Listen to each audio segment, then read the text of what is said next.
हाल ही में भारत सरकार के द्वारा उपलब्ध कराई गई आधिकारिक जानकारी के अनुसार भारत सरकार ने यह बताया है कि भारत नेट प्रोग्राम के तहत 2,15,000 से अधिक ग्राम पंचायतें अब ऑप्टिकल फाइबर नेटवर्क से जोड़ी जा चुकी हैं। तो यह अपने आप में एक महत्वपूर्ण खबर है।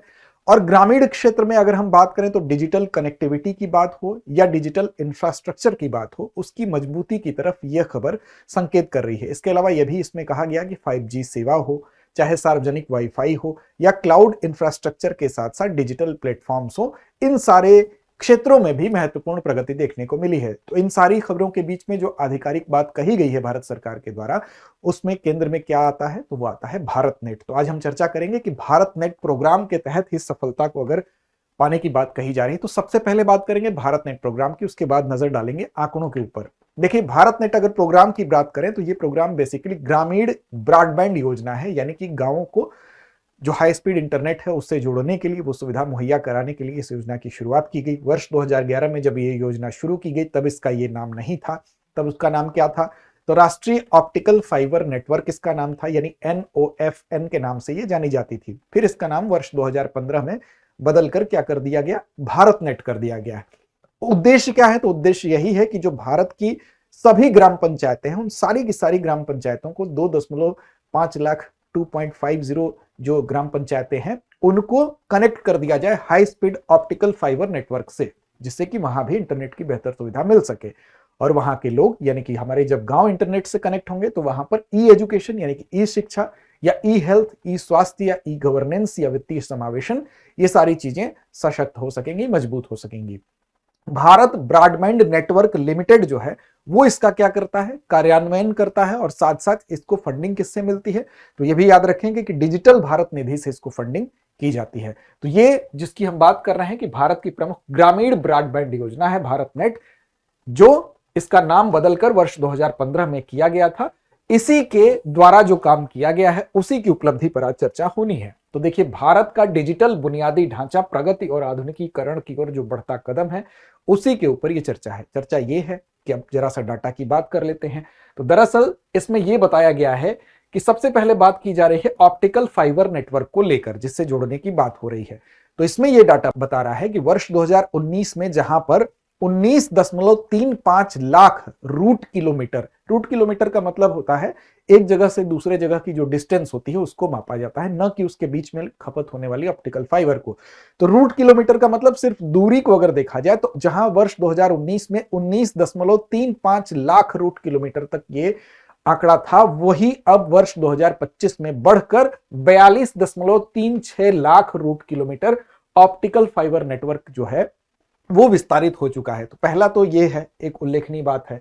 दूसरा है 5G की पहुंच, यानी 5G नेटवर्क की अगर बात करें तो 99.9% जो जिले हैं दिसंबर 2025 तक, वर्ष दिसंबर 2025 की बात हो रही है, यहां पर 5.18 लाख से अधिक यहां पर बेस ट्रांसीवर जो लगाए गए हैं, बेस ट्रांसीवर स्टेशन जिसको हम कहते हैं, वो उनको लगाने की वजह से 99.9% जिले अब 5G की पहुंच रखते हैं। यानी कि 5G की पहुंच कितने प्रतिशत जिलों तक हो चुकी है?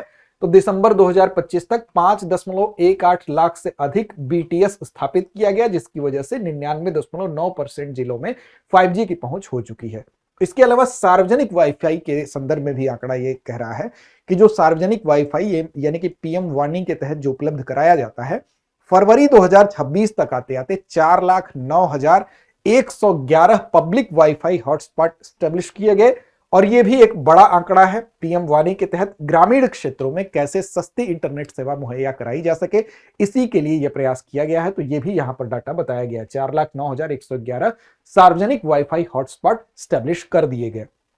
अब ये बात हुई, इसके अलावा भी यह कहा गया कि डेटा सेंटर की क्षमता वर्तमान में अगर देखा जाए तो 1280 मेगावाट की है भारत की, और उसमें भी यह कहा गया है कि वर्ष 2030 तक जाते जाते इसको भी 4 से 5 गुना इसमें भी वृद्धि कर ली जाएगी। यानी वर्तमान क्षमता जो 1280 मेगावाट डेटा सेंटर की क्षमता है उसको भी 4 से 5 गुना बढ़ा दिया जाएगा। कब तक जाते जाते? तो वर्ष 2030 तक जाते जाते। इसके अलावा यह भी कहा गया है कि यहां पर वर्तमान में जो GI क्लाउड है, यानी कि जो मेघराज आप नाम सुने होंगे, उसके तहत 2170 से अधिक जो एप्लीकेशन होते हैं वो एप्लीकेशन जीआई क्लाउड के तहत ही संचालित हो रहे हैं, मेघराज के तहत ही संचालित हो रहे हैं। और उसमें 2170 से ज्यादा डिपार्टमेंट जो है वो सरकारी एप्लीकेशन होस्ट करने के लिए जीआई क्लाउड मेघराज का सफलता से उपयोग कर रहे हैं। तो ये भी एक अच्छा आंकड़ा बताया गया है। इसी तरह से यह भी बताया गया है कि नेशनल सुपर कंप्यूटिंग मिशन जो है उसके तहत 58 सुपर कंप्यूटर केंद्र यहां पर स्थापित किए गए हैं। तो यह भी एक महत्वपूर्ण कदम है, क्योंकि इसके तहत जो सुपर कंप्यूटर सेंटर होता है उससे जो एआई में हम अच्छा कर पाते हैं, जलवायु मॉडलिंग अच्छे से हम कर पाते हैं, जैव प्रौद्योगिकी जैसे विभिन्न क्षेत्रों में हम सुपर कंप्यूटर का इस्तेमाल करते हैं।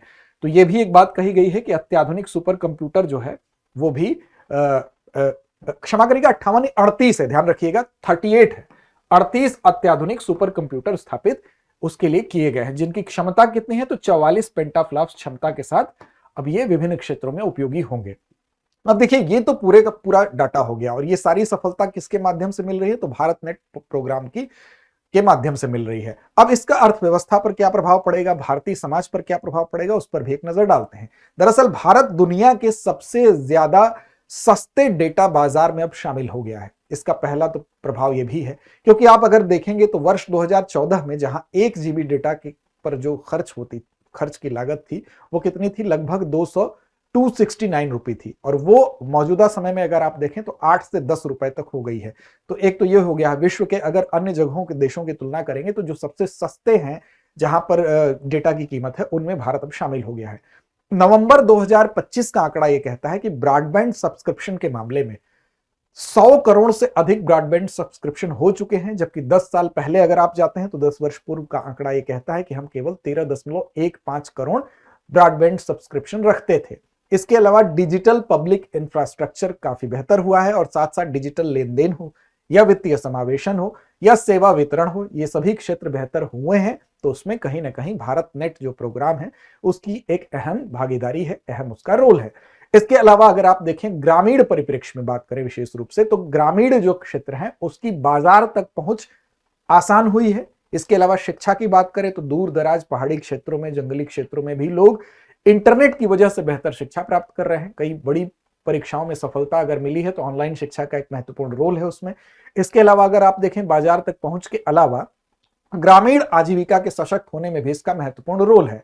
और साथ साथ सबसे इंपॉर्टेंट चीज यह है कि जो सरकारी योजनाएं हैं उनमें भी इसका अहम रोल है, क्योंकि सरकारी योजनाएं डायरेक्ट लोगों तक पहुंची हैं अगर, तो उसमें कहीं ना कहीं बेहतर कनेक्टिविटी, बेहतर इंटरनेट इसका रोल रहा है। तो ग्रामीण भारत के हम कह सकते हैं वित्तीय समावेशन मतलब आर्थिक पक्ष के अलावा हम कह सकते हैं सामाजिक, सांस्कृतिक, और हम कह सकते हैं कि सीधे तौर पर जो कनेक्टिविटी बढ़ी है उसमें कहीं ना कहीं डिजिटल इस पहल का, इस 5G सेवा का, सार्वजनिक वाईफाई का या क्लाउड इंफ्रास्ट्रक्चर का रोल रहा है, और उसमें सर्वाधिक योगदान के तौर पर भारत नेट प्रोग्राम को देखा जाएगा। तो भारत नेट प्रोग्राम आपके परीक्षा के लिए भी महत्वपूर्ण होने वाला है। आगे आपकी जो भी परीक्षा होगी उसमें इससे सवाल बन सकते हैं। आगे बढ़ेंगे उससे पहले आपको बता दें कि अगर आप अपनी तैयारी करना चाहते हैं, आगामी तैयारी को कम समय में बेहतर तरीके से करना चाहते हैं, तो आप जुड़ सकते हैं हमारे इस बेहतरीन course GS studio foundation live online course से, क्योंकि इसमें 14 महीने में आपको प्रीलिम्स से लेकर मेंस तक यूपीएससी की तैयारी आपकी कराई जाएगी, और साथ साथ पूरे सिलेबस को कवर किया जाएगा। इसमें जीएस के पोर्शन को कवर करने के अलावा 2 साल के करंट अफेयर्स को भी कवर किया जाएगा। उसमें आपको क्लासेस की एक्सेस के साथ साथ प्रिंटेड मटेरियल भी दिया जाएगा। इसके अलावा आपको टेस्ट भी देने को मिलेंगे 18, साथ साथ हिंदी, इंग्लिश और इंग्लिश तीनों माध्यम में यह कोर्स उपलब्ध है।